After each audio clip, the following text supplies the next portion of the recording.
سوال ساده، جواب ساده. سوال ساده ما این بودش که تست دهانه رحم یا تست پپ اسمیر یا پاپا نیکولا چه تستی هستش، چه کسایی باید این تست رو انجام بدن، در چه سنی باید این تست شروع بشه، هر چند وقت یک بار باید تکرار بشه و در چه سنی به بعد لازم نیستش که این تست رو انجام بدین.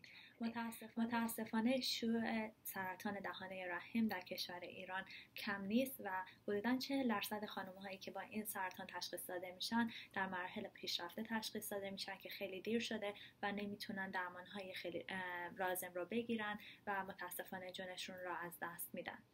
تست دهانه رحم یا تست پپ اسمیر تستی هستش که میتونیم این سرطان رو در مراحل پیش سرطانی تشخیص بدیم و جلوی پیشرفتش رو با درمان‌های لازم بگیریم و خیلی تست ساده‌ای هستش.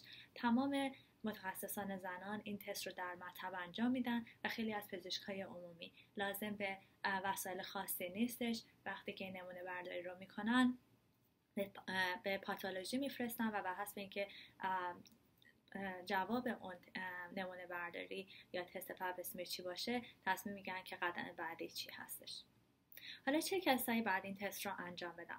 تمام خانم ها و دختر خانم ها در سن 21 سالگی بعد این تست رو انجام بدن. مهم نیستش که مزدوج هستن، ازدواج کردن یا نه و روابط زناشویی دارن یا روابط جنسی دارن یا نه.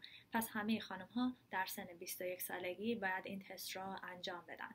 اگر که این تست رو انجام بدین و جواب این تست طبیعی باشه، بسته به گروه سنی شما بین 3 تا 5 سال بعد این تست رو تکرار کنید. اگر در تمام مدت تستی که انجام میدین طبیعی باشه و نرمال باشه، در سن 65 سالگی به بعد دیگه لازم نیست که این تست انجام بشه. خانم‌هایی هستن که این تست دهانه رحم یا پپ اسمیر رو بعد به صورت سالانه تکرار بکنن.